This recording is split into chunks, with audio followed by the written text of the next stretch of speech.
bienvenidos y bienvenidas a una edición más de los Conversatorios de Percusión Costa Rica. Mi nombre es Juan José. Como siempre me acompaña el compañero Jorge Sobrado, poniéndole un ojo al chat y a sus preguntas. Y de nuevo agradecerles a todos la paciencia y por acompañarnos en esta noche.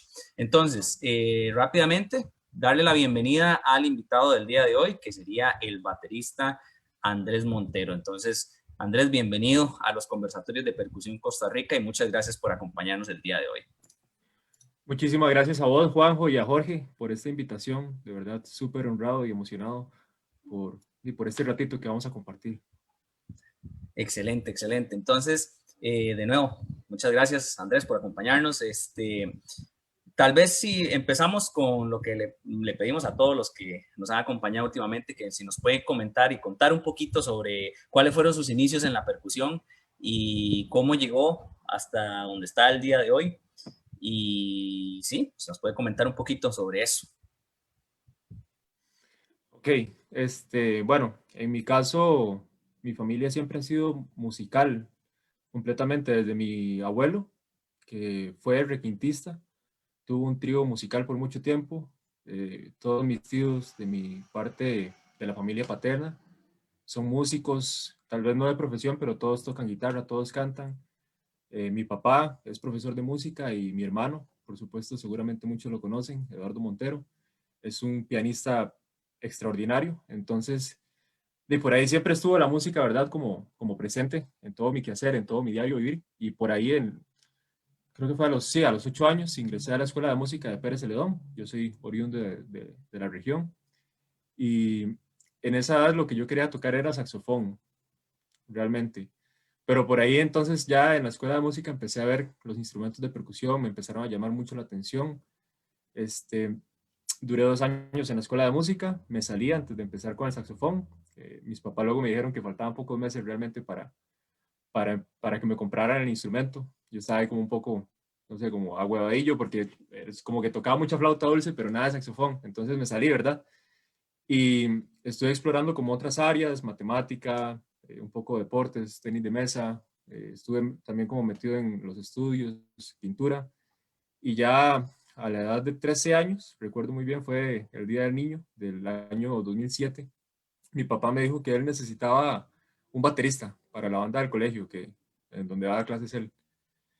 Y entonces ahí pues teníamos una batería en la casa, una batería como bastante limitadita, humilde, pero me sirvió junto con la guía de él para aprender mis primeras bases en batería. Meramente, o sea, yo empecé directamente con la batería.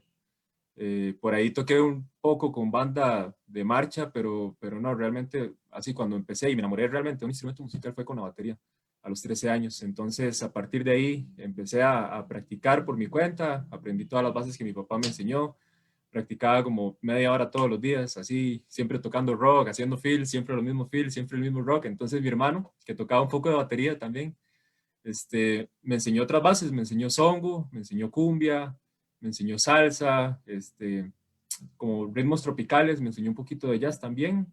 Lo básico, Eduardo es un músico súper completo y de batería sabe como lo básico, entonces me enseñó como esos ritmillos y ahí entonces ya como que me sacó de mi zona de confort, empecé a aprender otras cositas y bueno, resulta que unos meses después llegó un vendedor ambulante a la casa, creo que andaba vendiendo cobijas o sábanas, una cosa así. Y como que mi papá es muy conversón, entonces él le preguntó que quién era él y todo, y resulta que era el ex baterista de los Ixos, que andaba vendiendo ropa ahí en General Viejo de Pérez Celedón. Entonces, de ahí hicimos contacto, empecé a recibir clases con él, me enseñó a tocar cumbia y me enseñó rock con diferentes métodos, me enseñó rudimentos básicos, me enseñó en realidad así como bastantes y buenas bases, este, pero llegó un momento en que ya como que empecé a notar y sin menospreciar para nada su trabajo, pero yo necesitaba como aprender en otro lugar, ¿verdad? Entonces ahí decidí volver a entrar a la Escuela de Música de Pérez Celedón, pero ya con toda la intención de entrar a percusión a la edad de 14 años. Y mi primer profesor de percusión fue Josué Jiménez, que bueno, estuvo invitado hace poco por acá también.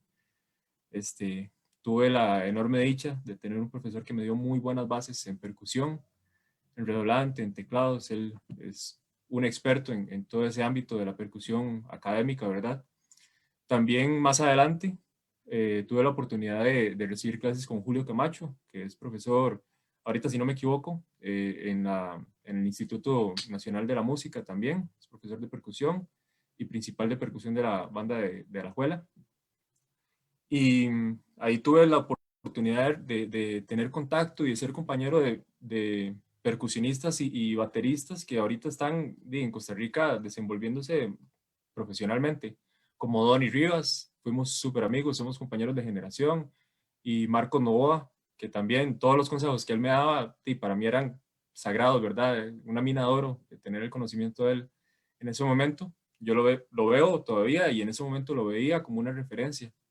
Entonces, por ahí tuve como muy buen ambiente en Pérez Celedón. Yo considero que la Escuela de Música de Pérez Celedón es una escuela de música de muy alto nivel. Tiene profesores de bastante prestigio a nivel nacional y agradezco muchísimo la oportunidad. Ahí pude tocar en orquesta, pude tocar en banda con diferentes formaciones, pude tocar en Big Band.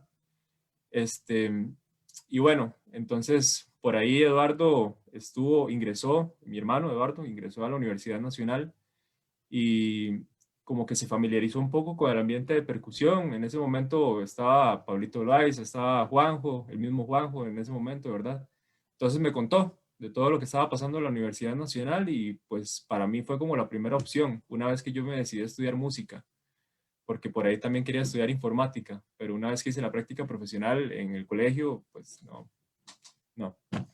me fui por la música definitivamente.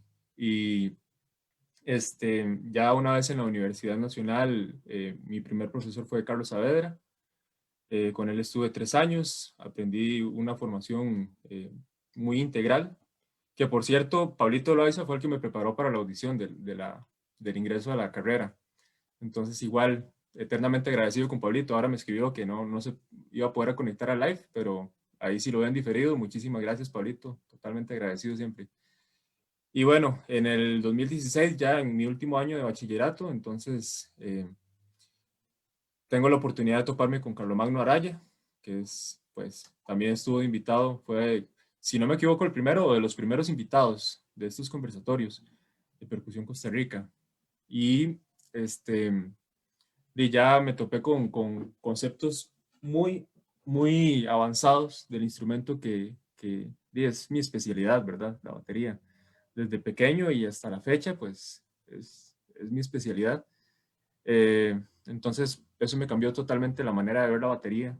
Él siempre habla de muchos conceptos de subdivisión, de conceptos universales, como la subdivisión, como la musicalidad, como el groove.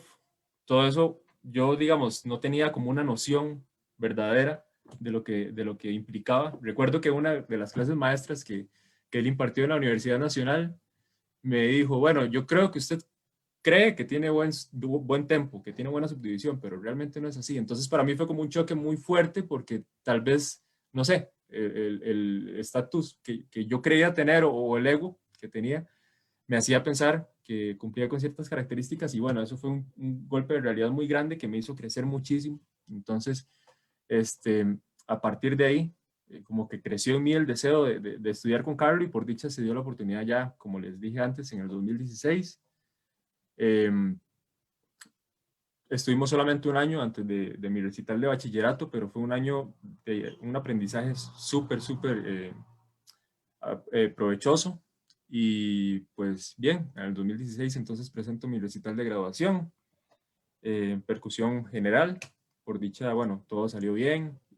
Recuerdo, bueno, ese recital, tal vez como modo de anécdota, estaba tocando la pieza de multipercusión de Xenakis, ¿cómo es que se llama? Ribbons B. Estaba tocando esa pieza. Y bueno, yo en realidad tengo ya la vista bastante gastada, entonces yo uso lentes de contacto, ¿verdad? Y resulta que una gota de sudor me desacomodó el lente de contacto en media pieza. Entonces, pues tuve que resolver ahí como se pudo, ¿verdad? Yo no sé, espero que la gente no lo haya notado, pero realmente ahí estuve, ¿verdad? Batallando un poco con eso y son cosas que se dan en la percusión. seguramente más adelante vamos a contar un montón de esas anécdotas, pero sí, de ese recital eso es lo que más recuerdo. Por dicha, no sé si por misericordia o qué, pero bueno, me fue bien con la nota del recital, todo salió muy bien. Y pues ingreso a la licenciatura ya para el año 2017 y empezando bueno, no, a mitad de año del 2017 resulta que Juan José, que en ese momento era el que estaba dando clases en el preuniversitario, pues tenía el proyecto de irse a estudiar afuera. Entonces me contactan a mí para ser el nuevo profesor del programa preuniversitario de la Universidad Nacional y a partir de ahí como que comienza esta etapa profesional muy, muy bonita que hasta la fecha todavía sigo vinculado a la institución. Entonces, bueno, eso fue a mitad de la licenciatura. Ya yo había dado unas cuantas clases también como privadas por mi lado, pero es como la primera vez que tengo la oportunidad de trabajar ya con una institución de formación en percusión y pues no se me ocurren muchas otras mejores maneras que con la universidad que al final es el alma mater y es donde crecí y con la cual tengo un cariño muy grande. Bueno, resulta que mi recital de graduación se centró únicamente en batería y esto como que en su momento también fue un poquito polémico. De hecho, Orlando Ramírez también hizo como su recital en batería, pero bueno, al final por diferentes circunstancias también presentó otros instrumentos, entonces ya para mi recital sí se dio la oportunidad, por dicha, de presentarlo solo en batería. Esto, y tal vez mucha gente lo puede malinterpretar, de hecho en un conversatorio con Juanca, si mal no recuerdo, también se habló de este tema, de la especialización en la percusión, ¿verdad? De que en Estados Unidos, en Europa hay muchas especializaciones y bueno, pues en Costa Rica todavía no tenemos eso y la idea de mi recital y la idea de Carlos, que fue el que promovió ese recital, era un poco tener o crear como un preámbulo, como empezar a formar un camino en el tema de la especialización. Entonces, mi recital que presenté en el 2018 se centró completamente en la historia de la batería en el jazz. Por ahí, bueno, el recital está en YouTube, tal vez por ahí, ahorita les paso el link por el chat, o bueno, no sé si por ahí lo tuvieran o lo pudieran buscar. Si no, yo con mucho gusto ahorita lo paso ahí por el chat. Fue grabado completamente, lo subió Carlos Magno a su canal.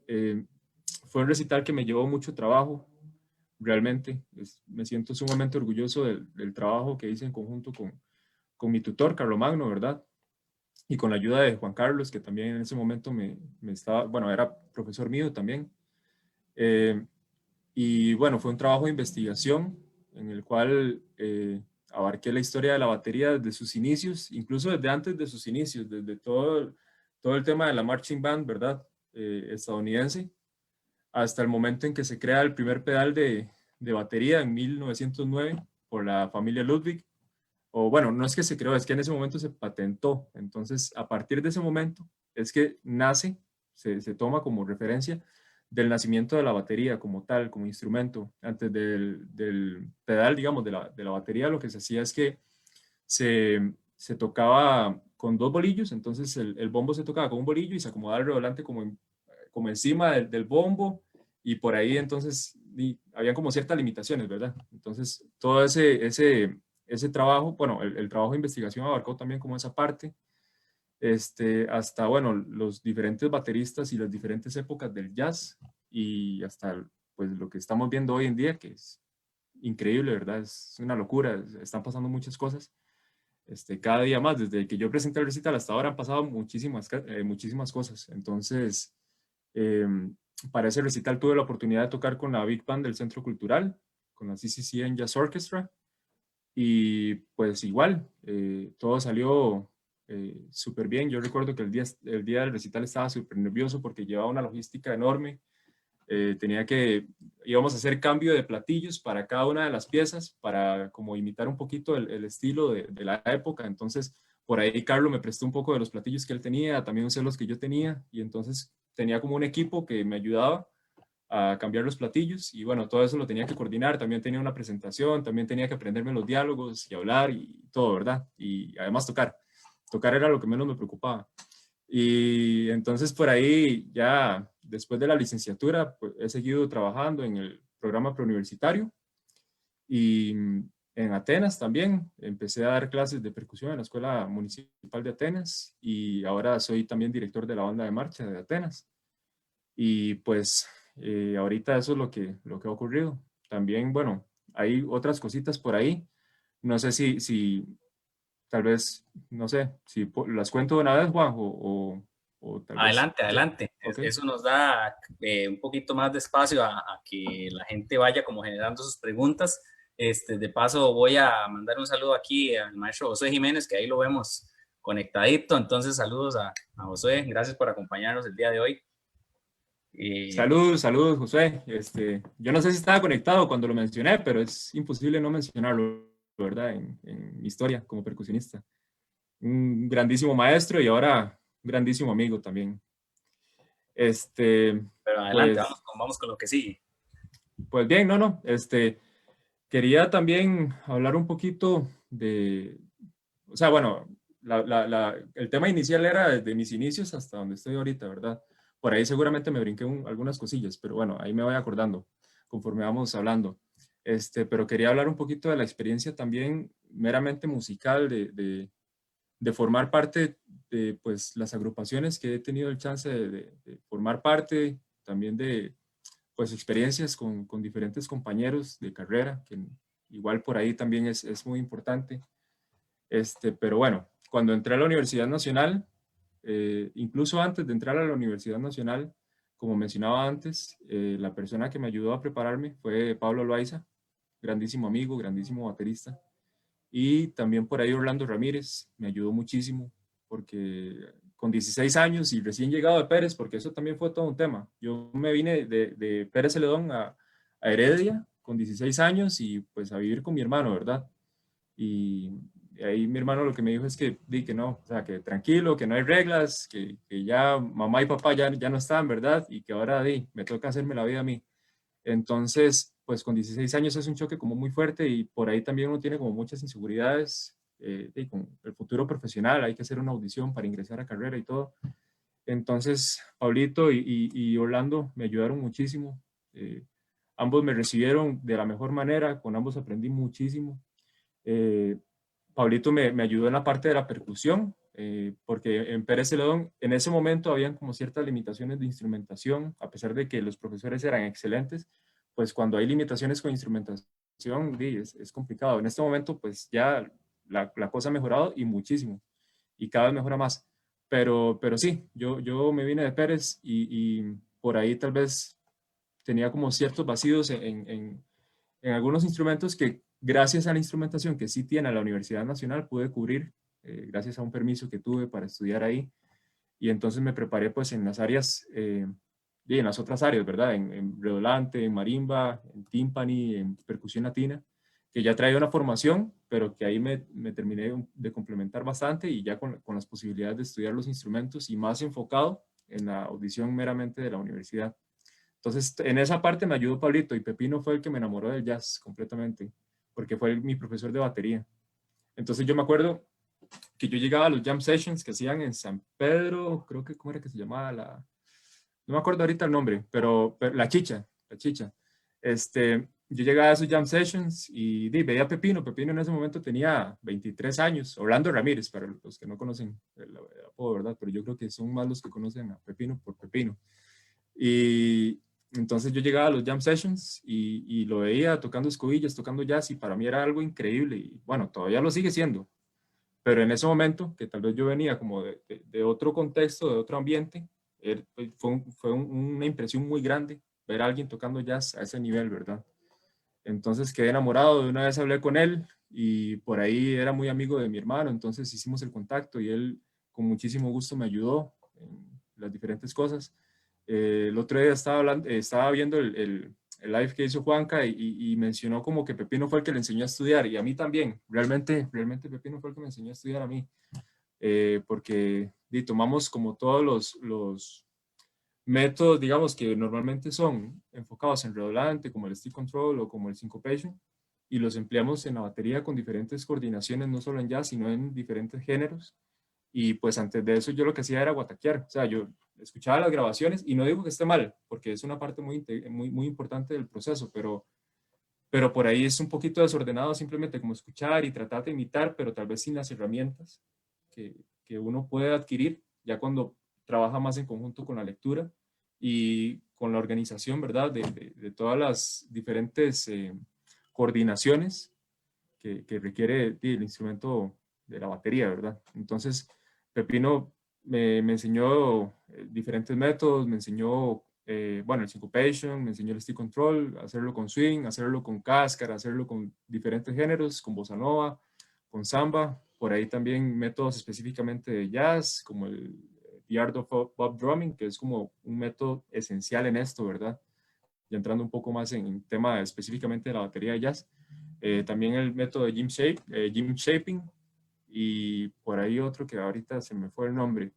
Pero bueno, eso fue un aprendizaje grandísimo. También me ponía a transcribir, me ponía a aprenderme temas y y con él estuve creo que como 2 años, una cosa así, una cosa así. Con él estuve 2 años, incluso ya dentro de la carrera todavía recibía clases con él. Luego ya, bueno, realmente no recuerdo cuáles fueron las causas, pero ya como que dejé las clases con él, me dediqué como a ir un poco más por mi camino, a desarrollar como conceptos propios, ¿verdad? Y siempre desde la admiración completa hacia él.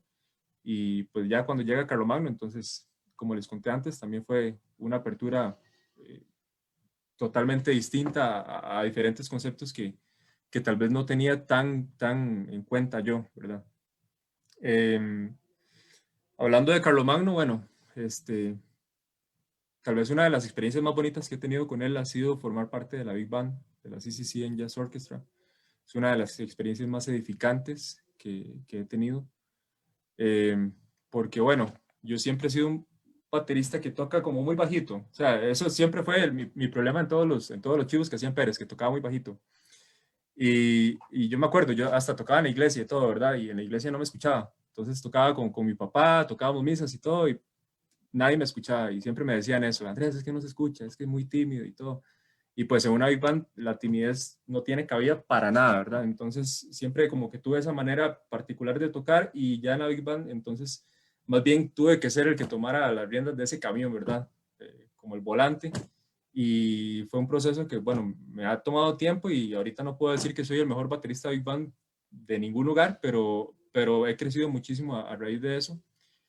Y tuvimos la experiencia muy, muy linda con la Big Band de ir a competir en la categoría de College Big Band en Monterrey, California, en el Next Generation Jazz Competition, contra Big Bands pues, de college así, top en Estados Unidos, y pues nos jalamos la torta y ganamos el primer lugar allá. Entonces, ese yo creo que ha sido el día musicalmente hablando más feliz de mi vida. O sea, si lo tengo que poner así, seguramente compartido con mi recital de grabación, pero es una experiencia inolvidable ver como a todo el nivel solístico, sobre todo, que tiene Estados Unidos en primera persona, y no solo es verlo, sino sentir el ácido de tener que competir contra ellos, ¿verdad? Por ejemplo, un músico que yo admiro muchísimo, que escuché muchísimo tiempo cuando no tenía ni internet y solo tenía así como, no sé, 500 tracks en el iPod, Bob Minzer, el saxofonista de Yellow Jackets, era el director de una de las big bands de la, ahorita no me acuerdo el college que representaba, pero bueno, el profesor de batería allá es Peter Erskine, por ejemplo, en ese college, y el otro profesor es Will Kennedy.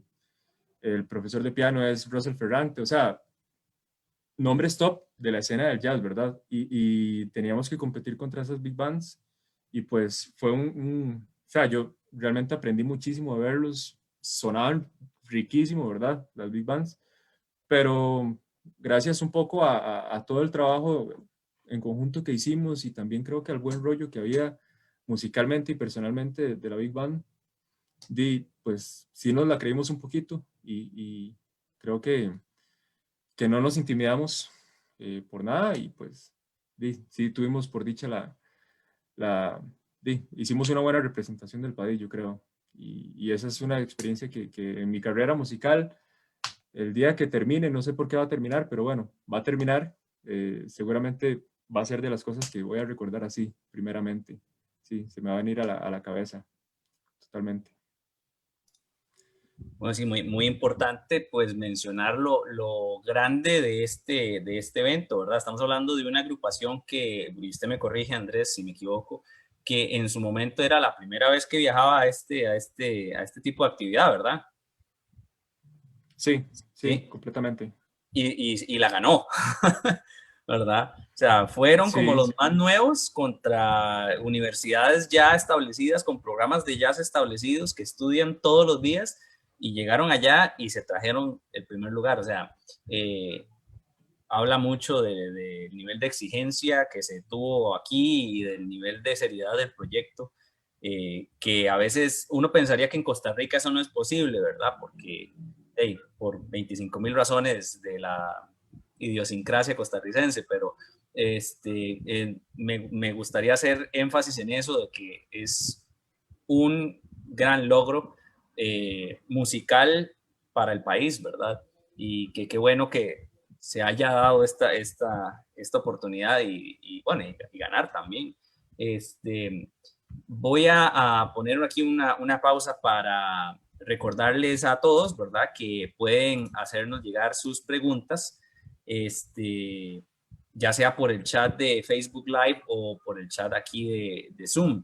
Entonces, más bien quiero motivarlos a que nos manden sus preguntas para poder atender algún punto más específico. No hay tema que esté fuera de lugar, ¿verdad? Entonces, manden sus preguntas con total tranquilidad. Andrés, yo quería tal vez preguntar un poquito también sobre, y esto se lo pregunté también creo que fue a Josué en la vez pasada. Eh, ¿Cómo es ese choque? Usted ya lo mencionó un poquito, ¿verdad? De esta cuestión de mantenerse independiente y todo. Al venir de Pérez Celedón, ¿verdad? Está fuera de la gama y todo esto. Eh, ¿Qué siente usted que fue como la mayor lección de viajar y de salir de Pérez Celedón para ir a jugársela allá? Eh, eh, pues yo creo que la mayor lección es que le tomé un valor todavía mayor a mi familia, realmente, realmente, sí. Porque tal vez uno está acostumbrado como a tener, o por lo menos, bueno, en la familia que yo tengo, siempre tuve el apoyo de ellos, por dicha siempre me apoyaron en esto de la música y pues siempre fue una gran ayuda desde que yo iba a la escuela de música y me tenían que llevar, en Pérez Celedón, me tenían que llevar todos los días en carro hasta la escuela de música, a tener que ya empezar a viajar en bus para ir a la universidad y para ir al colegio, porque con 16 años pues yo todavía estaba en colegio y estaba en colegio técnico. Hasta, por ejemplo, así, lo primero que recuerdo, y eso fue como 3 días después de que llegué a Heredia, tenía examen de mate, porque yo llegué como a mitad de curso, un poquito como el primer trimestre del curso, ¿verdad? Tenía examen de mate y tengo bueno, 3 tíos en mi familia que son profes de mate. Entonces ellos siempre me ayudaron con todas las cosillas por ahí, pero pues ya no los tenía a mano, o sea, los podía llamar, pero no era como el mismo contacto. Entonces, claro, yo me pegué una llorada así para ese examen porque sentía como la desesperación de tener que resolver esos problemas yo solo, ya sin ayuda de mi familia, ¿verdad? Entonces, para mí, la mayor lección fue realmente tomarle ese aprecio a la familia, una vez que ya uno tiene que asumir ciertas riendas, ¿verdad? Este, y bueno, en ese momento entonces mi familia era Eduardo, que era la persona con la que vivía, mi hermano, y pues él siempre me ayudaba muchísimo con todo, pero sí me hacía falta. Yo viajaba todas las semanas a Pérez, salía del cole a las 4:10 de la tarde, creo, y me iba así, agarraba el primer bus así corriendo para Heredia, luego me iba para San José y agarraba bus de 6:30 de San José a Pérez Celedón, llegaba tipo 10 de la noche, 11 de la noche a veces, y pues súper cansado y ya el domingo de la noche me tenía que estar devolviendo. Entonces, pues, la vida se vuelve un poco más agitada, definitivamente, definitivamente, pero creo que todo eso y en la música creo que siempre se refleja, ¿verdad? Todas las experiencias personales, todo el crecimiento que uno pueda tener a partir de eso, más que un estudio individual, que obviamente es importante, todo ese tipo de experiencias, pues, lo ponen a uno en una perspectiva muy distinta, personal y musicalmente, sí. Claro, sí. Me gusta siempre preguntar eso porque, bueno, da una perspectiva diferente a, pues, muchas cosas, ¿verdad? Porque tenemos, bueno, muchas personas que son tal vez de la GAM, ¿verdad? Entonces, no es lo mismo tal vez agarrar un bus de dentro de San José hacia otra parte de San José, ¿verdad? Que viajar las, no sé qué, 3 horas que se dura de Pérez hasta Heredia o más, ¿verdad? Pero siempre es importante como recordar esas partes, porque como usted lo menciona, en su caso es el aprendizaje del valor de la familia, ¿verdad? Entonces eso siempre me parece muy importante. Veo que Josué tiene una pregunta, entonces vamos a darle el campito al maestro para que nos mande su pregunta. Entonces adelante, Josué, bienvenido. Saludos, saludos a todos, a la gente de Producción Costa Rica por el esfuerzo que hace, ¿verdad? Y un saludo al invitado de hoy, Andresito. Un gusto Josué, verlo. igualmente, igualmente. Pura vida, una admiración enorme del trabajo, toda la trayectoria que ha tenido. De hecho, quisiera encauzar la pregunta por eso, porque ahora como lo mencionabas, yo recuerdo mucho ese tiempo de escucharlo tocar, ¿verdad? En ensambles de jazz, eh, cuartetos, tríos, ¿verdad? Tal vez un quinteto por ahí, y que la dinámica tal vez está un poco, o sea, es como muy transparente, por decirlo así. Entonces, quería preguntar también, ¿cómo ha sentido la dinámica del cambio, ¿verdad? De pasar a un ensamble tan pequeño, ¿verdad? De un ensamble de cámara, por decirlo así, a ahora moverse a un ensamble como el Jazz Orchestra del Centro Cultural, ¿verdad? Donde ya hay un full set de vientos, ¿verdad? O sea, de pronto tal vez las dinámicas con el mismo ensamble, porque ahí la base está tal cual, ¿verdad? El piano, el bajo, batería, guitarra, ¿verdad? Pero ya tenemos una cantidad de vientos y realmente cuál ha sido la experiencia y los cambios que usted ha percibido que ha tenido que hacer, aparte de lo que ya nos comentó del volumen, ¿verdad? Del entrarle con todo, pero si hay elementos que realmente sobre la marcha hay que ir ajustando en esa masa, ¿verdad? Que es ya un ensamble de ese tamaño. Pura vía. Pura vida, Josué, gracias por la pregunta. Y sí, es todo un mundo, es todo un mundo. Yo, por mucho tiempo, yo fui como muy cerrado con el tema del jazz, era como muy purista con el jazz, pasaba solo escuchando jazz. O sea, obviamente escuchaba otros géneros, pero no sé, un 70, 80% del tiempo pasaba escuchando jazz. Y, pero pasaba escuchando jazz combos. No, no escuchaba Big Band, sino que escuchaba combos, que son como agrupaciones pequeñas, ¿verdad? Y llegar al Big Band, en ese momento estaba, bueno, Marcos Novoa tocando la batería, baterista increíble, ¿verdad? De aquí de Costa Rica y de Pérez Celedón. Eh, y entonces recuerdo que cuando yo lo vi, lo primero que me llamó la atención era la pegada que tenía, ¿verdad? Como toda la potencia que tenía a la hora de marcar un golpe, no solo con una cuestión de volumen, sino en el carácter con que lo hacía, ¿verdad? Con la intención que lo hacía. Y además, la simpleza a la hora de tocar, porque por ahí, digamos, y eso siempre me lo dijo Carlomagno, yo lo vi en Marcos, y Carlomagno siempre me lo dice, cuando uno toca un Big Band, realmente el exceso de notas no ayuda para nada, porque es un ensamble tan grande, hay tanta masa sonora, que todo lo que uno haga extra va a aportarle a esa masa sonora, pero no para bien. Uno como baterista de Big Band tiene que ser la goma que une todo el ensamble. Entonces, mientras más claro pueda ser uno, pues mejor. No quiero decir que haya que tocar solo negras, no es eso, porque sí va a haber momentos en los que la batería va a tener que tomar mucha iniciativa para, por ejemplo, hacer un setup como una preparación para un hit que hace toda la banda, ¿verdad? Un break. O de repente hay que hacer fills, o de repente hay que elevar las dinámicas y uno es el que tiene que llevar esa iniciativa. Pero sí, definitivamente, eh, digamos, todos los ornamentos, todo la comunicación o el papel de diálogo que tiene la batería es muy diferente en el combo a la Big Band. En un combo, en un conjunto pequeño, pues uno siempre está como muy atento a lo que dicen los demás para uno también proponer en ese discurso. Y es como un diálogo, es como cuando uno tal vez está en una conversación de personas así como, no sé, pueden ser 3 amigos, 4 amigos, uno tiene que tomar un papel mucho más protagonista en eso, ¿verdad? En esa conversación. pero cuando es una conversación de mucha gente, pues uno tiene que decir lo justo. Entonces, tal vez yo lo relaciono un poco con eso. Al ser al haber tanta cosa pasando, tanto discurso musical pasando al mismo tiempo, entonces uno sí tiene que restringirse un poco más en lo que va a decir, en lo que va a hacer, para que eso que uno hace, que uno toca, ayude al discurso general, ¿verdad? Entonces creo que esa es tal vez una gran diferencia entre tocar entre combo y big band, y tal vez la otra, y que mencionaba con el tema de Marcos, el tema de la pegada y el tema de la intención.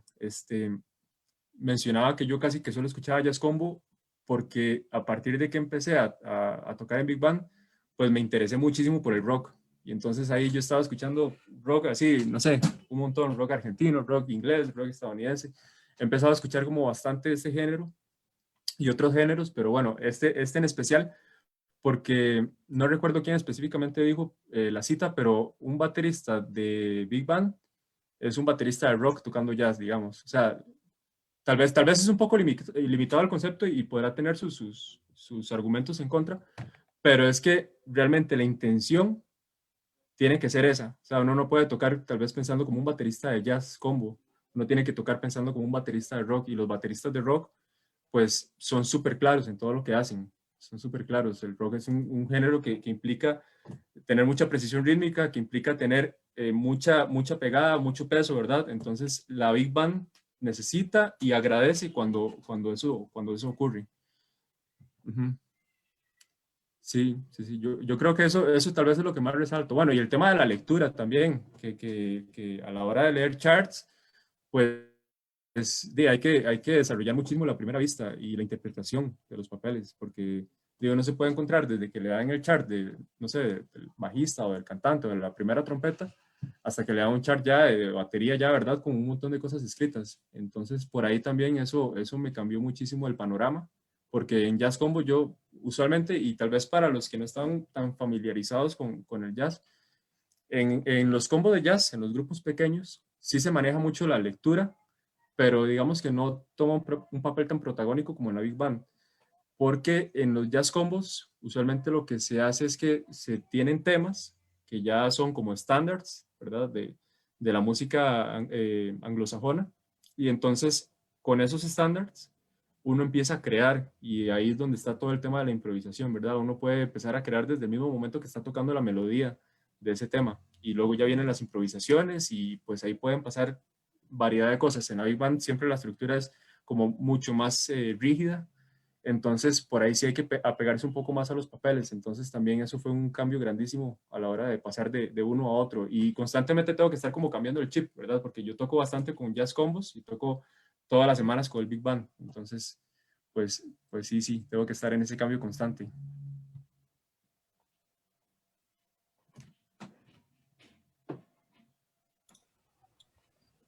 Perfecto, perfecto, purísima vía. Andresito, más bien muchísimas gracias por ahí, por las palabras, la aclaración ahí. Y de nuevo, un abracito ahí. Espero que la pandemia, bueno, ahorita está complicada la cosa, pero que nos podamos ver no tan lejanamente. Ojalá que sí, Josué, y muchísimas gracias por la pregunta, y de verdad que sea pronto, que nos podamos ver y que todo esto pase de la mejor manera posible. Claro, claro, purísima vía. Pura vida. Pura vida al maestro ahí, Josué, por la pregunta. Muchas gracias por acompañarnos, ¿verdad? Este, bueno, tenía dos preguntas por ahí guardadas, Andrés, que creo que voy a cambiarles el orden. Pero quiero asegurarme de que no tenemos alguna otra pregunta por ahí, alguien que todavía está como decidiendo si pregunta o no pregunta, ¿verdad? Entonces, siéntanse en la tranquilidad de mandar su pregunta en cualquier momento. Entonces, eh, quiero devolverme un poquito a la otra faceta suya, no solamente de baterista de jazz, sino también como educador, ¿verdad? Perdón. Y quería más bien si nos podía contar un poquito, más bien en su opinión, dada su experiencia dando clases tanto en el pre como de forma privada y también manejando la cuestión de la banda en Atenas. ¿Cuál es el consejo número uno que usted le podría dar a un estudiante de batería que quiere iniciar en todo esto?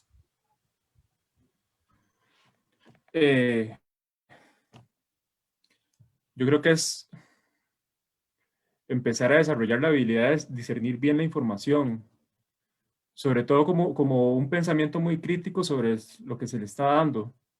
Eso no es para nada sencillo, porque lo que yo pensaba cuando empecé es muy diferente a lo que pienso ahora, ¿verdad? Con respecto a la música, a la batería, a la vida en general.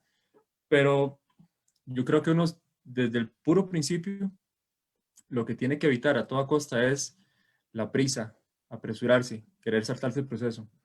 Este, sí, no, definitivamente, no se puede saltar el proceso porque tal vez uno siempre está como buscando la velocidad o está buscando como hacer muchas independencias. Yo recuerdo que cuando yo estaba empezando, lo primero que le pedí a mi papá que me comprara era un gajate, así como, porque mi ídolo era el Negro Hernández, ¿verdad? Horacio el Negro Hernández. Y él siempre toca con el gajate en la mano izquierda, entonces lo que hace es clave y hace un montón de independencias. Entonces, yo ahí como que empecé a sacar clavecillas y todo, y tocaba songo con gajate y todo. Y según yo, riquísimo, ¿verdad? Entonces el tema del criterio lo menciono, que es muy importante porque años después me encontré grabaciones que yo me hacía, videos, tocando gajate y todo, ya cuando había cambiado un poco la concepción y ya tal vez con un poco más de madurez. Y claro, eso era una cosa espantosa.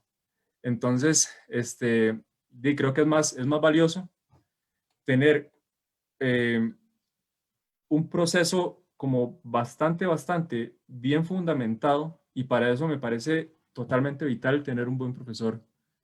Este, no digo que siempre haya que hacerlo, porque hay muchas personas que son autodidactas y pues son tremendos bateristas, pero por lo menos a mí, y creo que a una gran parte de los bateristas que están empezando, lo más recomendable para nosotros es empezar con un buen profesor que nos dé buenas bases y que nos ayude a tener un buen criterio a la hora de escoger qué escuchamos, porque eso es lo primordial, desde qué escuchamos hasta qué bateristas tenemos como referencia, hasta qué ejercicios empezamos a estudiar y las bases, ese inicio en la educación siempre va a marcar todo lo que venga después. Es imposible quitárselo. Es imposible que yo no diga que empecé con el baterista de los Ixus o que empecé con mi papá. Eso es imposible porque todos los conceptos que yo aprendí hasta la fecha los tengo. No es algo que yo puedo desaprender. Tuve la suerte de toparme con muy buenos profesores en una edad temprana. Entonces, pues ahí eso lo agradezco muchísimo. Entonces, creo que para cualquier baterista que esté empezando, sí, lo primordial es de verdad tener la paciencia, estudiar la técnica del instrumento, escuchar muchísima música, pero con un buen criterio siempre, tratando de escuchar qué es lo que tiene valor y qué es lo que es ya como más, no sé, espectáculo. Ujú. Muy bien, sí, muy importante lo del proceso. Sí, Qué cosas. Bueno, no traigamos chistes de la U aquí. ok. Muy bien, sí.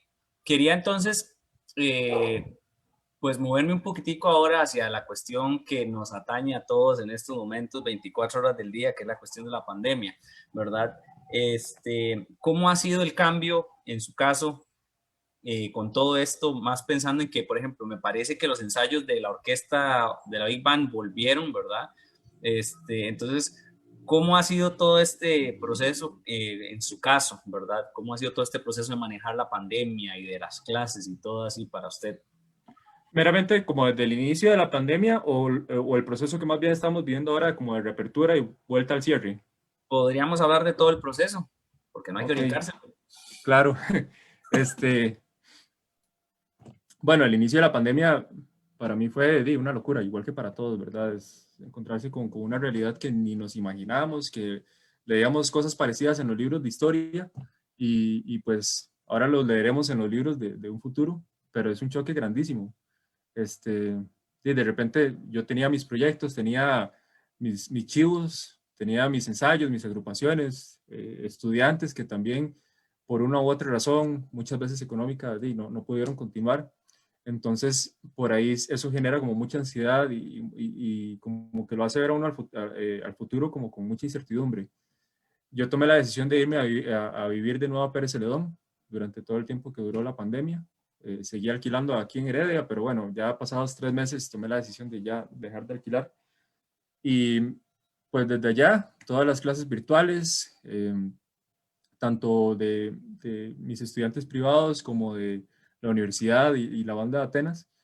Y la adaptación no fue nada fácil, sobre todo porque del lugar donde yo soy, es como un lugar un poquito remoto de Pérez Celedón, entonces a veces la conexión no es tan buena, ¿verdad? Y es un poquito desesperante uno verse limitado en el proceso pedagógico por temas técnicos. No solo estamos hablando ya del tema que, pues, no es lo mismo tener un contacto directo con el estudiante, poder verlo desde todas las perspectivas posibles, ver cómo está agarrando el bolillo, escuchar cómo suena lo que está tocando y sobre todo que el estudiante lo escuche a uno, eh, explicando el sonido y tocando el sonido que uno está tratando de transmitir, a pues tener que hacerlo ya por medio de videollamada o en el mejor de los casos videos de WhatsApp o de Telegram. Entonces, pues, sumado a eso, las limitaciones de la conexión que muchas veces se nos da, ¿verdad? Si hay lluvia, pues ya es todo un tema. Si, no sé, también por ahí la presencialidad a veces conlleva, en muchas personas, da como la idea de más responsabilidad. Entonces, por ahí hubo más ausentismo en las clases y pues poco a poco como que fui reconociendo ciertas estrategias que me ayudaron muchísimo a tal vez sobrellevar un poquito mejor esto de la virtualidad. Yo soy totalmente pro presencialidad, siempre y cuando la salud sea lo primero, ¿verdad? Pero sí, fue todo un proceso de adaptación complicado. Por ahí a todos mis estudiantes yo siempre les pedí, o por lo menos a todos los estudiantes tal vez un poquito más avanzados, les pedí que me estuvieran enviando videos constantemente, porque pues ya que no íbamos a poder vernos presencialmente, yo lo mínimo que podía hacer era tratar de estar con ellos en la mayor parte del proceso lo máximo posible, ¿verdad? Y también inculcándoles un poquito todo el valor de la grabación, porque es algo que por lo menos yo en mis etapas tempranas no hacía. O sea, yo aprendí a grabarme ya mucho después de haber empezado a tocar percusión y siempre me lo decían, José, y todos mis primeros profesores siempre me decían así como, es que es importante grabarse, ¿verdad? Y no, pues yo no lo hacía. Entonces, habiendo comprendido eso, creo que quise aprovechar el tema de la pandemia como para darle más importancia o tratar de inculcarle esa importancia de la grabación a mis estudiantes. Luego fui descubriendo un montón de herramientas también. Yo recuerdo que al principio ni sabía usar Zoom y luego descubrí que es una maravilla, ¿verdad? Incluso a veces en algunas cosas puede mejorar hasta una clase presencial, con todo el tema de compartir documentos, con todo el tema de grabar las clases, todo eso, pues son herramientas súper útiles. Pero sí, al principio fue complicado. Ya este año que volvimos a la presencialidad, pues ya uno lo ve como con otra perspectiva totalmente distinta, porque ahora trato de conservar lo que aprendí en la virtualidad y todavía le sigo pidiendo videos a mis estudiantes constantemente para estar en el proceso de ellos, para que el proceso sea lo más continuo posible, pero además ya tenemos la posibilidad de la presencialidad, entonces pues eso da un montón de ventajas. Algunos temas que con algunos estudiantes pasé meses viendo, en un par de semanas ya resolvimos, ¿verdad? Y puede que eso sea también un poco limitante mía como profesor o puede que no sé al final, pero la presencialidad para mí sí es muy importante, por eso digo que soy pro presencialidad, siempre y cuando la salud no esté en riesgo.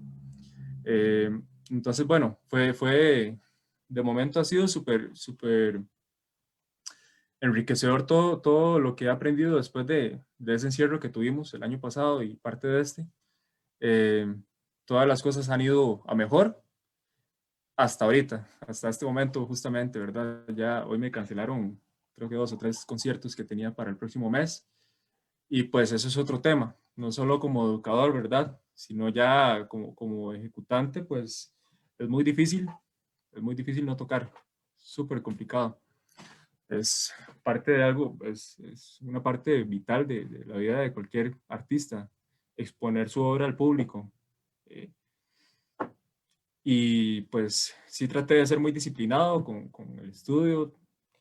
Ahí traté de verdad de dedicarme a eso, pero muchas veces esa motivación, y yo creo que no tiene que ver con ego, tiene que ver con el el accionar propio, con el hecho de ser artista, ese tema de no exponer su obra al público de una manera cálida y presencial es complicado. Ahí yo estuve subiendo videillos que grababa, cosillas por ahí, pero definitivamente no es lo mismo. También recuerdo que salió un disco de mi hermano Eduardo, que bueno, ahorita voy a hablar de todos esos proyectos, pero sí, el calor de las redes sociales es, no sé, es como Alaska comparado con lo que uno puede tener estando con las personas, ¿verdad? Entonces, sí, sí fue complicado. A su vez, creo que espiritualmente eh, me replanteé muchas cosas. Creo que soy una persona más, no sé, más completa, más madura. También hubo cambios importantes en la alimentación, por ejemplo, y tal vez no es un detalle muy importante, pero son parte de los cambios. Ahora yo dejé totalmente los productos animales, ahora soy vegano.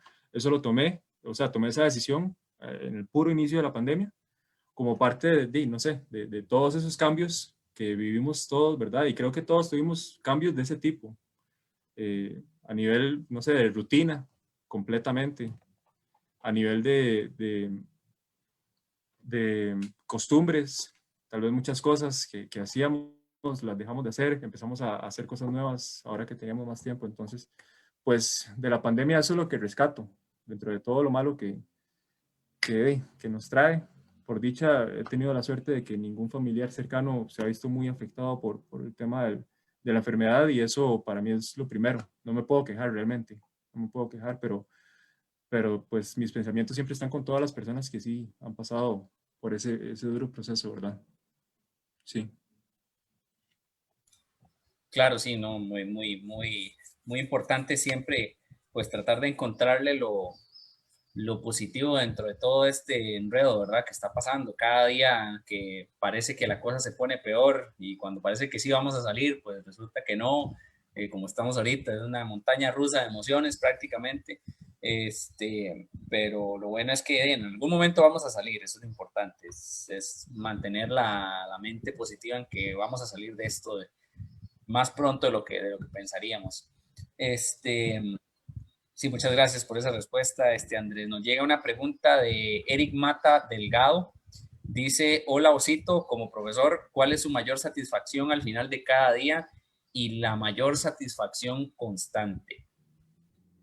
Como profesor constante y al final de cada día. Bueno, tal vez y para aclarar, bueno, Eric es familiar mío, es mi tío, y me dijo Osito porque, bueno, y voy a abrir paréntesis y ahorita contesto la pregunta. Resulta que yo, ahora no tanto, pero siempre he sido muy dormiloncillo, la verdad. Y también siempre he sido como, he tratado de ser muy honesto. O sea, ahí cada quien me creerá sí, o cada quien podrá o no creerme, pero siempre he tratado de ser muy honesto. Mis papás siempre me compraban helados en el supermercado y yo no me los comía hasta que ya yo veía que pasaba el heladillo, ¿verdad? Ahí.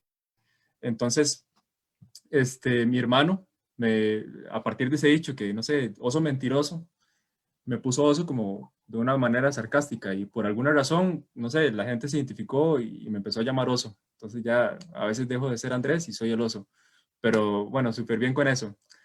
Bueno, ahora sí, respondiendo a la pregunta, mi mayor satisfacción, yo creo que es cuando en el espacio que estoy compartiendo con el estudiante o con los estudiantes, tengo la sensación de que hay amor por lo que se está haciendo, tanto de mi parte por la de los estudiantes, pues yo amo la música completamente, o sea, eso no está en discusión interna mía, pero por ahí muchas veces la cotidianidad, el día a día, tal vez a uno no lo ponen como en el mejor ¿qué puedo decir? Como, sí, uno es una persona, entonces tal vez no lleva la mejor configuración emocional que pasa.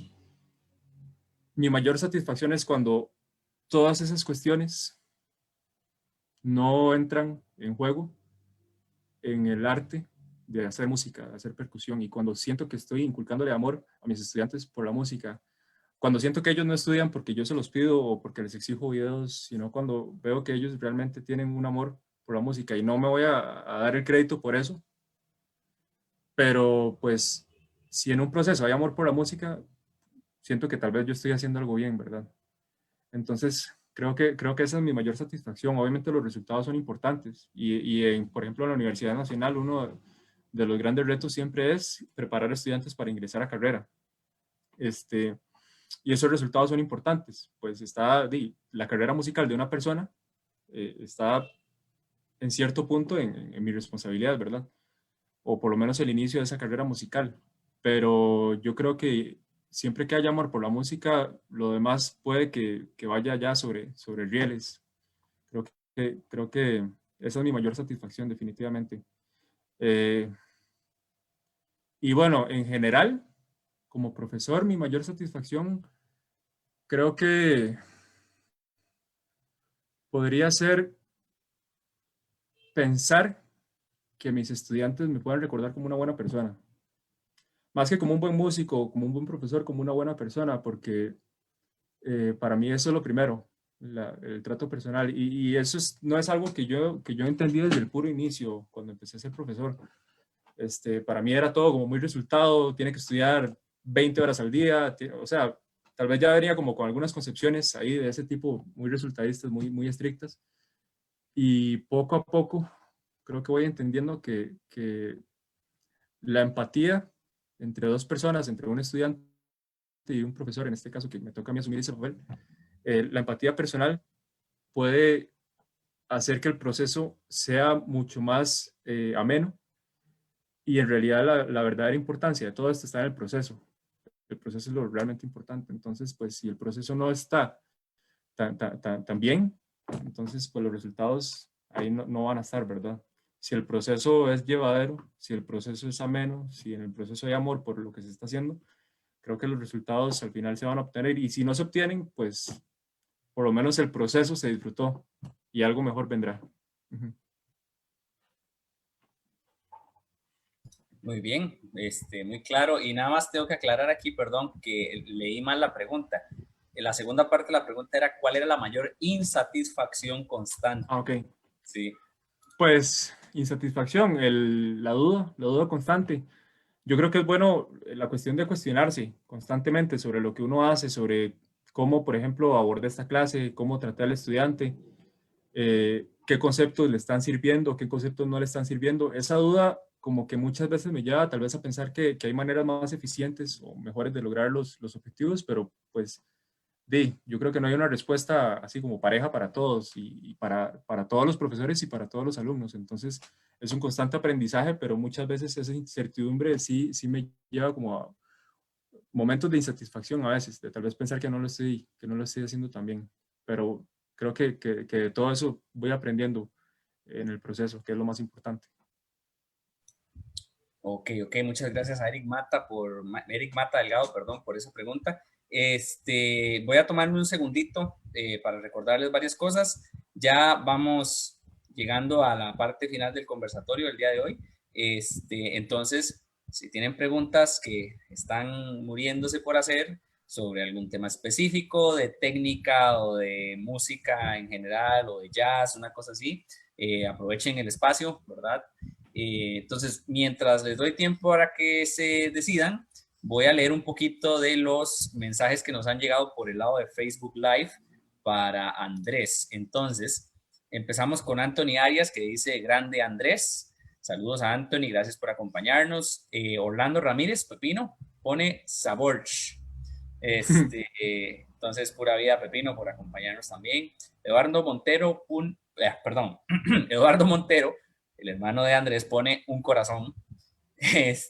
Alan Memo Padilla pone dos corazones. Fernando Víquez pone buenísimo. Saludos a Fernando también. Cintia Oviedo Rodríguez pone súper claro e interesante todo. Muchas gracias, Cintia, también por acompañarnos. Y Jesús Drever pone fire, ¿verdad? Pone ahí un icono de fuego. Entonces, saludos a todos los que nos han ido dejando un mensajito ahí por Facebook Live. Y de paso, pues, les recordamos que, bueno, ya vamos a ir aterrizando hacia el final del conversatorio. Entonces, si tienen preguntas, este es el momento para mandarlas.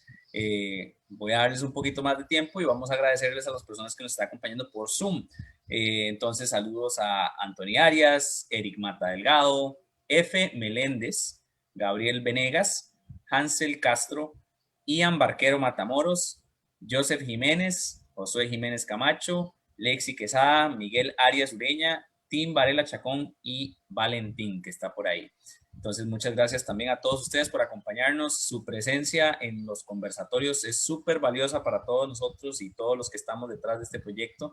Entonces, estén pendientes porque pronto vamos a cumplir un año de este proyecto y tenemos cosas bonitas planeadas. Entonces, ojalá que estén pendientes y nos sigan acompañando, ¿verdad? Entonces, si tienen alguna pregunta, este es el momento. Si no, voy a pasar a pedirle a Andrés que nos cuente un poquito sobre sus proyectos actuales.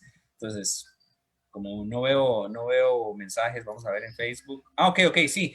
Tenemos dos mensajes. Uno de Danilo Castro que dice abrazos a mi querido oso. Y Fernando Víquez nos pone, háblenos sobre cómo desarrolla los discursos en los solos de batería. Muchísimas gracias, Fernando, por esa pregunta. Bueno, un saludo a mis dos bajistas, bueno, dos de mis bajistas, ¿verdad? Danilo y Fer. Y muchas gracias a Fer por la pregunta. Pues yo creo que yo no es como que utilizo algo predeterminado para un solo de batería, no es como que utilizo una estrategia predeterminada. Creo que tal vez la única ley que trato de seguir es estar muy presente en el momento para siempre tratar de tomar la mejor decisión. Si voy con algo ya predeterminado, si digo, quiero desarrollar un motivo, o quiero empezar esto solo arriba, o de repente quiero terminar muy arriba al solo y quiero empezar con escobillas. Creo que todas esas decisiones preconcebidas no ayudan al flujo de la música. Entonces, mis solos de batería, y generalmente el solo de batería es como el último de los solos que se hace, ¿verdad? En el jazz, tienen mucho que ver con todo lo que ha pasado antes y todo lo que incluso pueda estar pasando en ese momento. También dependen del público, también dependen del lugar, dependen de la energía que se esté respirando en ese momento. Pero sí, usualmente trato de mis solos, en mis solos, perdón, se incorporen elementos que han ocurrido antes en la pieza que estamos tocando, en las improvisaciones o incluso en el tema mismo, y tratar de tomar esos elementos y desarrollarlos. Eso es tal vez como lo que más utilizo, no es lo único. Como decía antes, siempre trato como estar muy abierto a diferentes posibilidades. Pero sí, creo que en general es eso. En general es eso. Siempre estoy muy atento a lo que puedan decir mis compañeros, porque además, pues en el momento que ellos están soleando, yo tengo que estar atento para tomar la mejor decisión en cuanto a cómo acompañarlos, ¿verdad? Pero ya a la hora de mi solo, sí, trato de llevar eso y trato de ir un poquito más también como a la intuición. O sea, como combinar un poco las dos. Combinar un poco la retórica necesaria para crear un discurso que tenga contenido, que tenga interés, pero también ir un poco como a la intuición de tratar de crear música bonita, ¿verdad? De crear, de tocar algo bonito, ¿verdad? No solamente tocar algo así como muy intelectual y de repente entonces me eché el Wilcoxon con variaciones no sé, en lo que habían hecho los demás.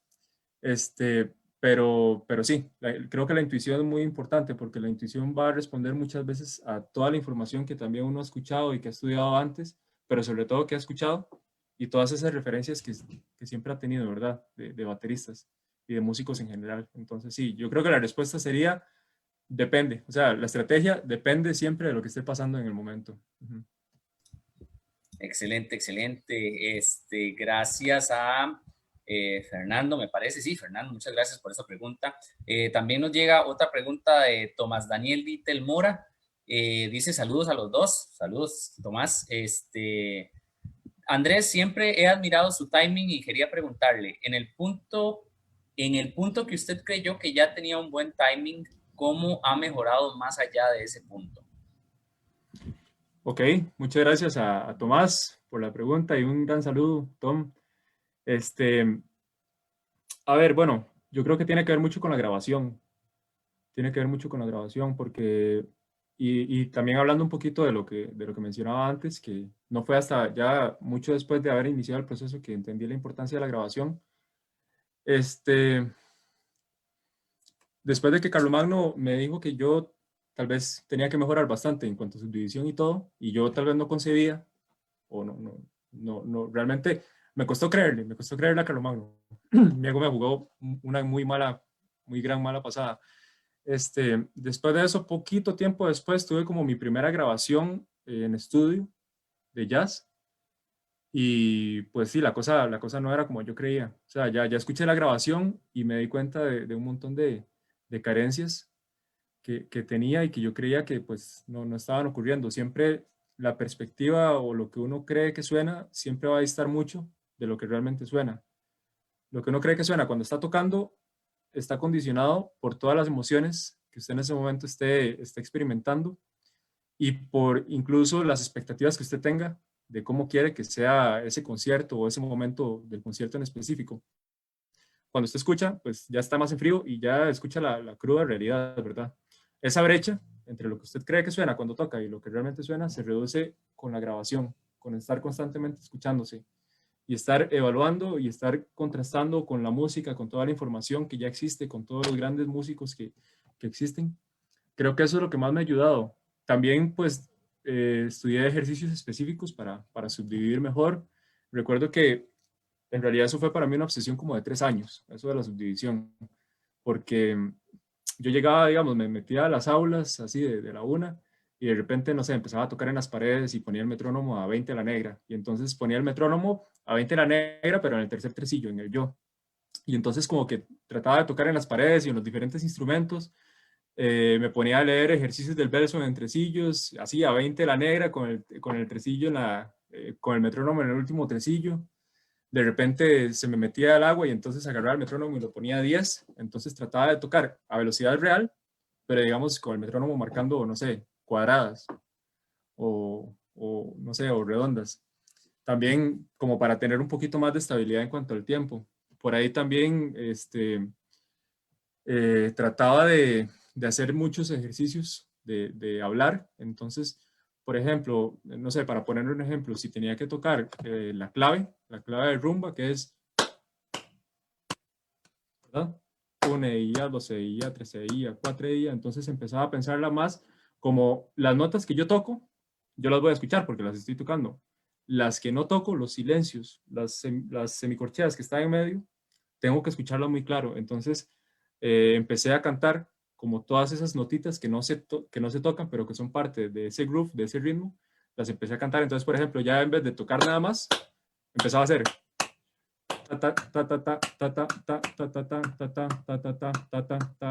y así con diferentes ritmos, con cáscara, con el patrón del ride, con diferentes ejercicios rítmicos que iba encontrando. Trataba de cantar como todos los silencios que habían en medio y una vez que ya los cantaba, que ya los lograba establecer, entonces trataba de imaginarme esos silencios como si los estuviera gritando en mi mente. Porque si los imagino como si los estuviera diciendo, pues no los voy a escuchar con tanta claridad, pero si los imagino como que los estoy gritando en la mente, de verdad, ahí sí voy a tener más posibilidades de establecer el espacio correcto entre las notas que estoy tocando, porque las notas que no estoy tocando, las estoy escuchando.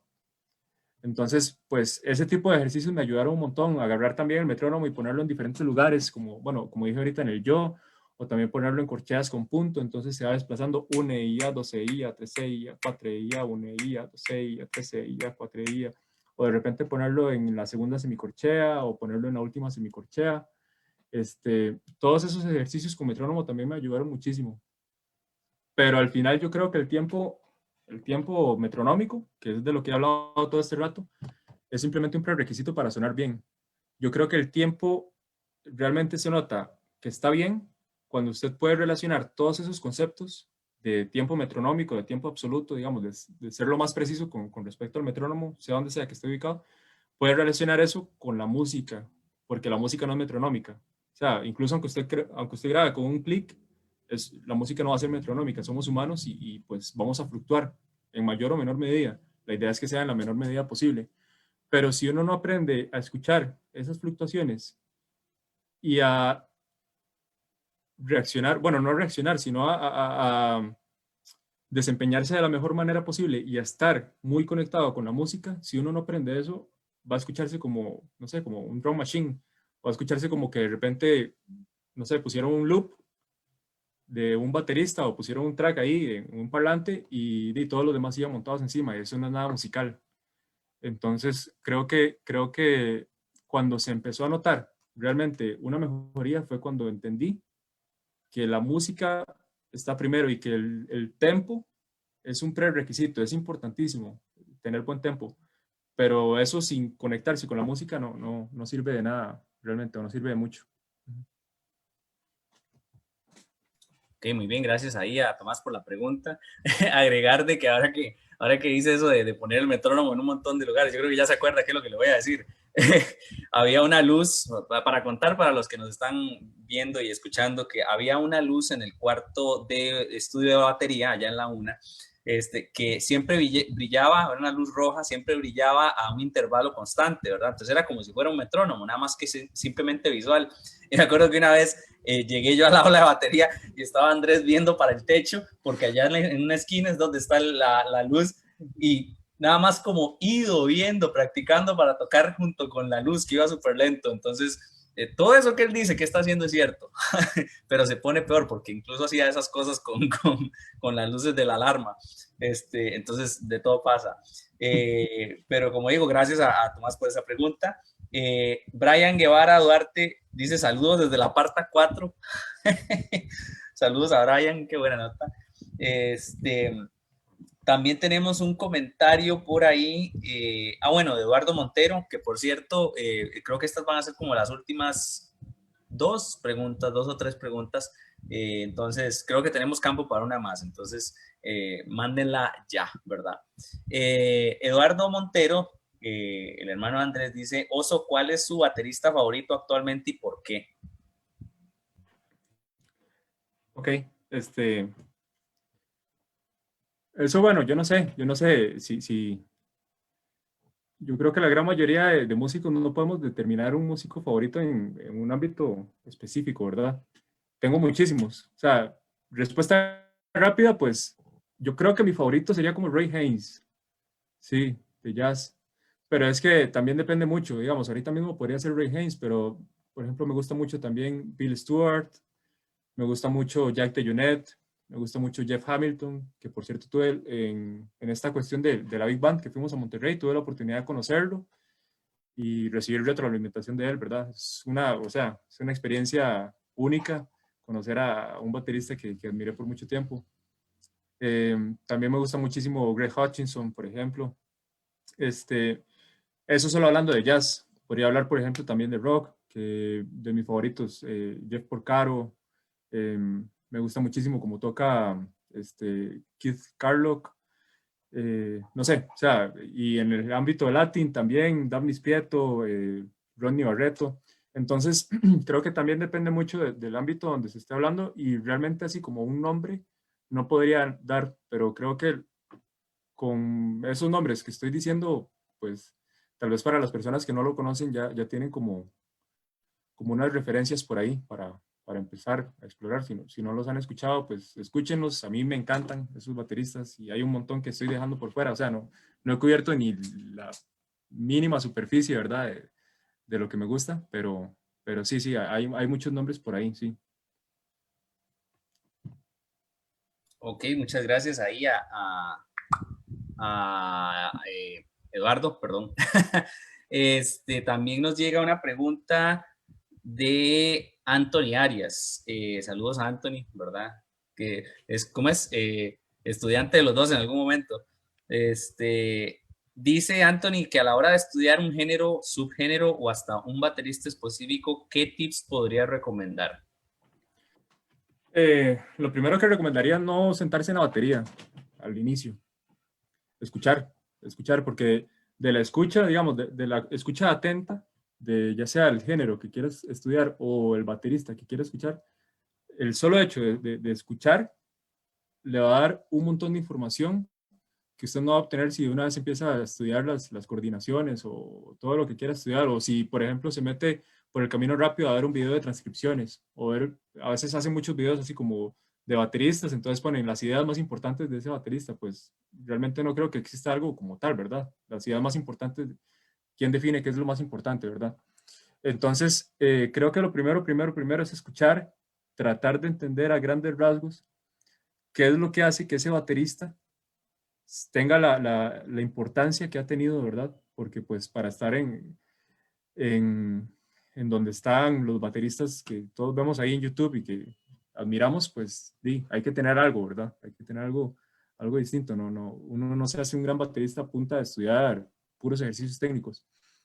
Entonces, lo primero es escuchar y tratar de determinar qué es lo valioso que tiene ese baterista, o si es un género, pues qué es lo que tiene ese género, qué tiene diferente, porque si yo agarro, no sé, si estoy estudiando, por ejemplo, no sé, calipso, agarro y meto los patrones de calipso al final y entonces le doy playback, ¿verdad?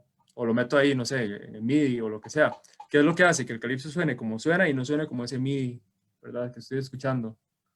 O el jazz o el rock, que es meramente saliéndose de lo técnico, ¿qué es lo que tiene esa música que le da ese groove?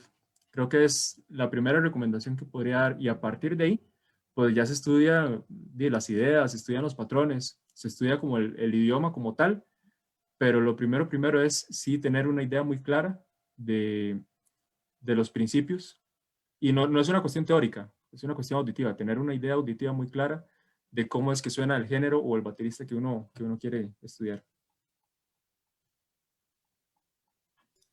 Ok, muchas gracias, Anthony, por esa pregunta.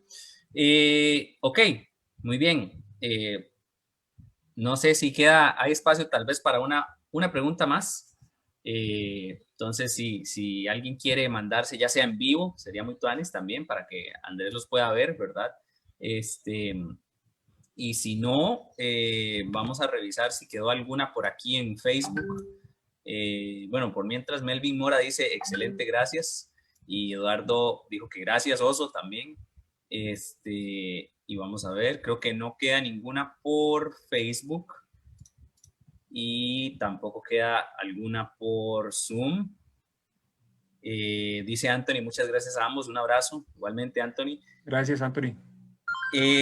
Muy bien, entonces creo que no hay más preguntas, entonces vamos a movernos hacia allá, la parte final del conversatorio. Entonces, Andrés, este es el momento para que usted nos cuente sobre sus proyectos actuales o futuros para que la gente esté pendiente, ya sea por cuestiones de redes sociales o cuestiones así, para que puedan estar pendientes del trabajo que usted está haciendo. Entonces, adelante. Muchísimas gracias. Sí, a ver, bueno, yo por dicha tengo bastantes proyectos, estoy súper entusiasmado con cada uno de ellos. Espero que ninguno se me quede por fuera. Lo siento si se me queda alguno, pero bueno, en este momento tal vez el que más se me viene a la mente es el grupo que tenemos: Eduardo, mi hermano, Fernando Víquez, Juan Carlos Espinosa y Carol Barbosa, con el cual vamos a sacar un nuevo disco este sábado que viene. Este sábado 1 de mayo ya va a estar disponible en todas las plataformas de música, de streaming. El disco se va a llamar Maldita Palabra y pues cuenta la historia de nuestro país desde una perspectiva muy distinta a la que nos enseñan en los libros de, de estudios sociales, a lo que nos enseña pues el sistema. Y tal vez no quiero como generar mucha expectativa con el disco, porque pues creo que es contraproducente, pero hasta la fecha no sé si algún trabajo en el que he participado así de manera discográfica me ha dejado más satisfecho que este. Y Juanca también lo decía la otra vez. Este nuevo disco, espero que lo escuchen con atención, espero que lo escuchen sin prejuicios, espero que lo escuchen y lo relacionen mucho con lo que está pasando ahorita con el país. Es la historia de nuestro país, pero pues llega hasta ahora, y todo lo que ha pasado también explica mucho de lo que está pasando ahora.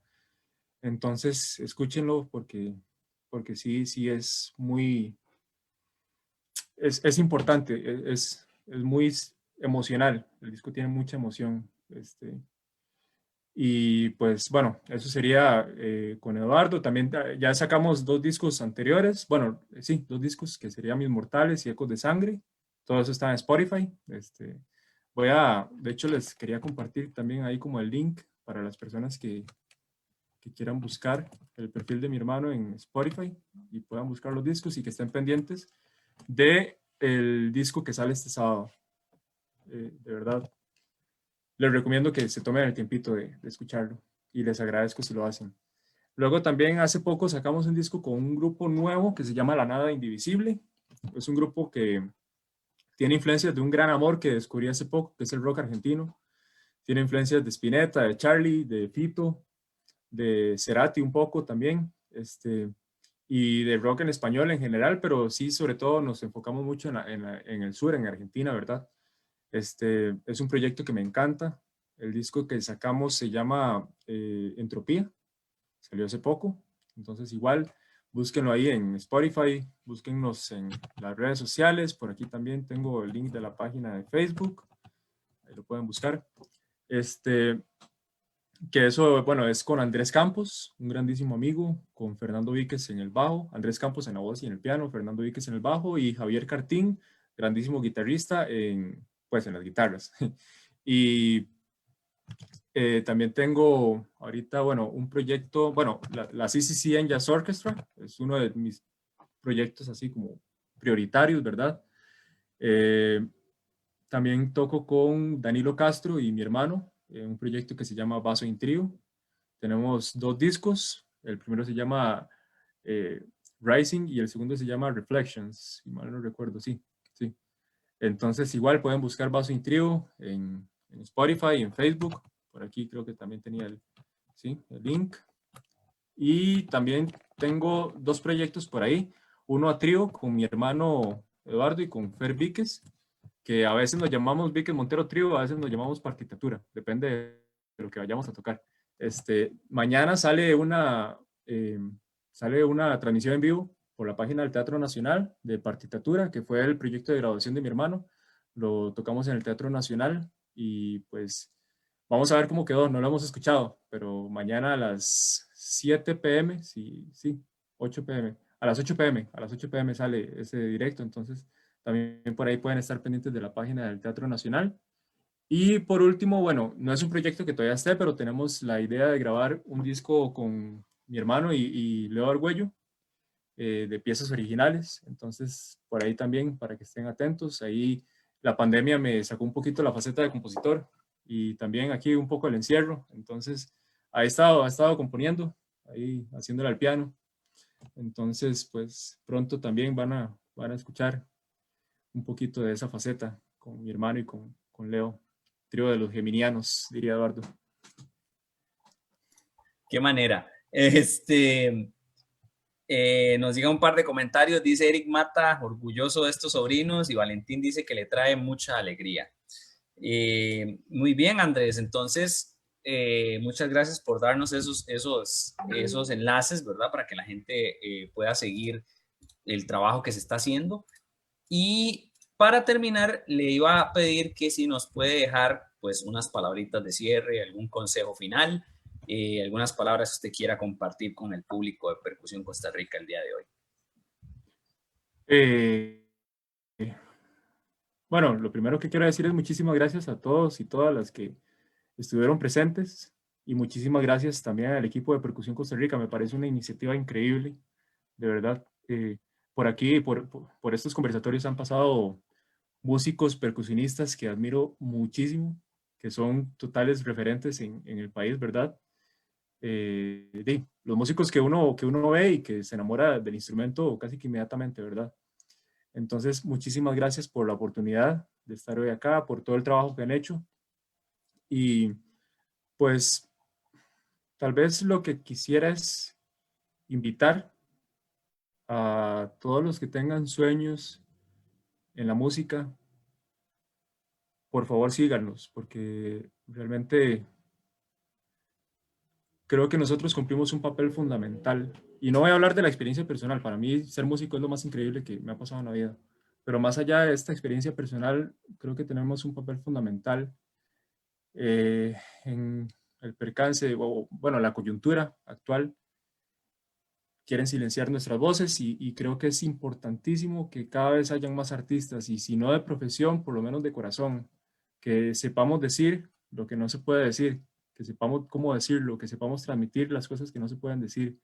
Creo que eso es importantísimo y tal vez yo no he tenido como una experiencia muy vasta en cuanto a años, ¿verdad? O sea, sí he tenido pues muchas experiencias muy gratificantes, pero con el tiempo que he estado, con el tiempo que he vivido, con las personas que he conocido, con lo que me ha hecho crecer la música, realmente lo que les digo es, sigan la música, sigan en la música. Va a ser difícil porque pues ahorita la situación no está como la desearíamos, pero no abandonen esos sueños. Realmente vale mucho la pena y realmente es muy necesario que todos aportemos ese granito de arena artístico a este país y a este mundo. Muy bien, entonces, pues nada, muchísimas gracias Andrés por esas palabras y muchísimas gracias por sacar el ratico para conversar con todos nosotros aquí. Saludos a las personas que están pues desde Facebook Live y aquí en Zoom. Sin más, pues primero que todo agradecerles a todos ustedes por acompañarnos en esta noche. Eh, Gracias por la paciencia una vez más y estén pendientes de nuestras redes sociales porque vamos a estar anunciando pues las personas que van a seguir acompañándonos de aquí hasta el aniversario, que de verdad estamos muy contentos y muy emocionados por lo que queremos hacer. No vamos a decirles nada, pero estén pendientes porque va a estar muy bonito. Y de nuevo, como dice Andrés, por aquí han pasado muchísimas personas increíbles y también extenderles el agradecimiento a cada uno de ellos y de ellas que han estado con nosotros acá, porque todo este proyecto es prácticamente haciendo lo que dice Andrés. Si se puede agregar algo, si se puede hacer un poquito de un granito de arena al quehacer musical, pues nosotros lo hacemos desde esta plataforma y agradecerles a cada uno de los que pasan por acá, tanto los invitados e invitadas y a los que nos acompañan en el público. Y bueno, de mi parte, creo que no tengo más recordatorios que hacer. Estén pendientes de nuestras redes sociales como siempre y agradecerles de nuevo a todos los que nos acompañaron por Facebook y por Zoom. Y nada, pues que pasen una excelente noche y un resto de su semana y nos vemos en el próximo conversatorio. Entonces, que pasen muy, muy buenas noches.